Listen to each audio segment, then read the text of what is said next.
What's going on, guys? Precious here. So today we have an idea presented to me by one of the forum users. So this time I will be talking about my top 5 main rulebook items and top 5 my favorite spells. I will try to give you some reasoning behind this and some good usage for them. I think I will try to do a little bit more of those top 5s. Originally he suggested top 5 Death Stars, top 5 cavalry builds, probably top 5 cowboys. I think I will try doing this if I have time. If you enjoy this kind of content, please let me know. If you don't want to hear about it, please let me know as well. So let's start with the items. Number 5, Banner of the Relentless Company. So this is one of the most useful items, I think, from the banner section. It has very wide variety of uses. It can help your list a lot with scoring, but it can also work with a simple tricks like goblins with madgits that helps a lot in positioning them. It could also work with Rakashit mechanists and vermin swarms. Generally, any hero that lacks range could really enjoy the little boost with the Banner of Relentless Company. I think also units can really benefit from that, like Corsairs in Dread Elves. Because of repeated handguns, the Banner of Relentless Company can work really well with them.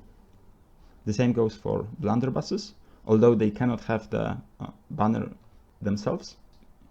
You always can put the BSB with Banner of Relentless Company in the unit. The 4th item, Hero's Heart. This is the most popular weapon, and I think it's pretty easy to see why. It is cheap, it is decent, it helps heroes that otherwise struggle to get a decent strength and decent armor piercing. I think the best uses is Sorcerer on Wasteland Dragon, and generally many Sorcerers, because it helps them to get those sweet strength 5 attacks, even though they are base strength 3. Then there is Tyrant and Monstrous Rat. This is a very interesting cowboy. He is just under 500 points now, I think. And with Hero's Heart on paired weapons, the model itself has like 12 attack strength 5. This is very good for a very cheap price. And my personal favorite, probably my personal favorite model in the game for now, which is Barrow King on Skeletal Steed with 1-up rerollable and Hero's Heart to add some punch. Very good durable model. If he's a BSB, he can really tank a lot of units. The 3rd item, Destiny Call.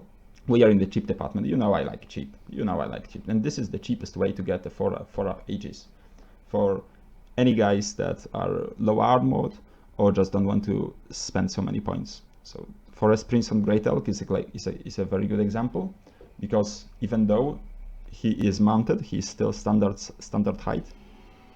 So he can get Destiny Call and be pretty safe. With a lot of attacks he has, he should be able to win against most opponents in 2 turns.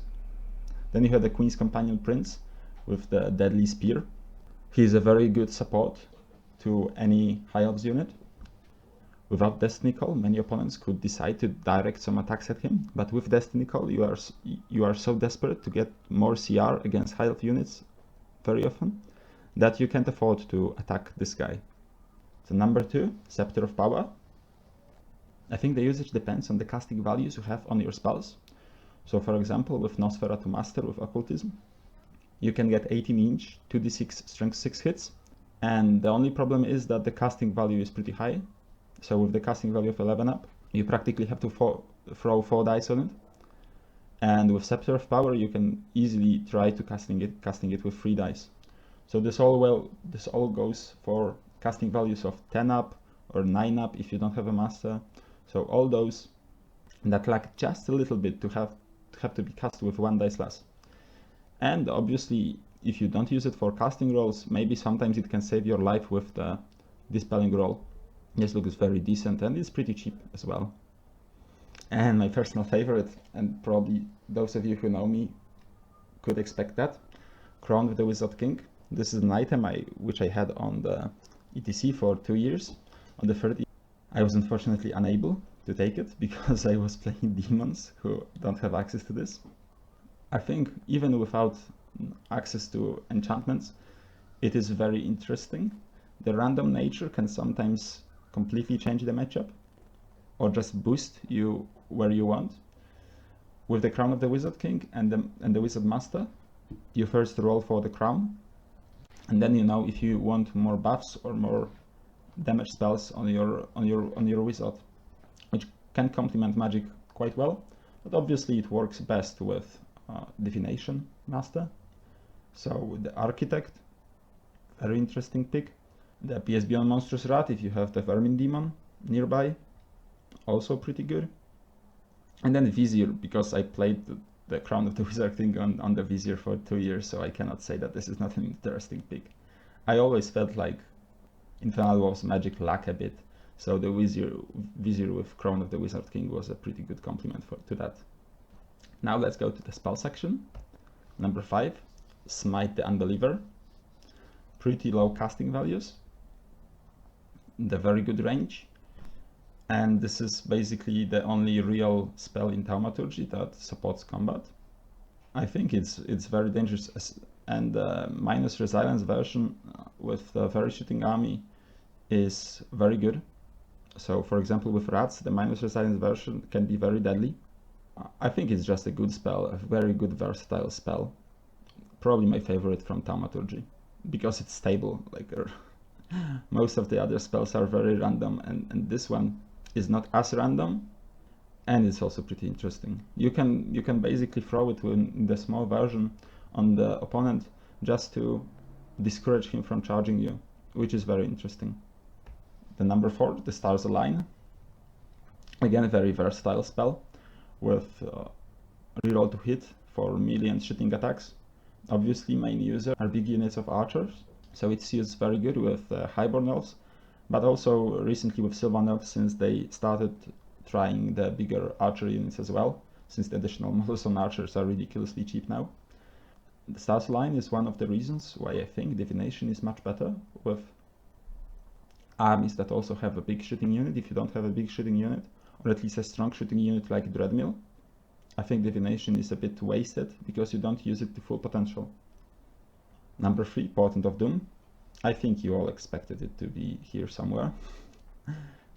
I think CR is very important in this game, and it's a very good answer to things that I'm afraid of the most, personally. So single model units. I think single model units are very strong in this game, and having a counter to them is very, very interesting. It fits very well with potential Divination users like Sylvan Elves, Highborn Elves, and Undying Dynasties. And being a spell number 6 doesn't really matter, because all of those armies use the Master of Divination anyway.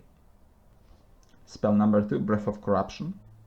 Also very versatile spell.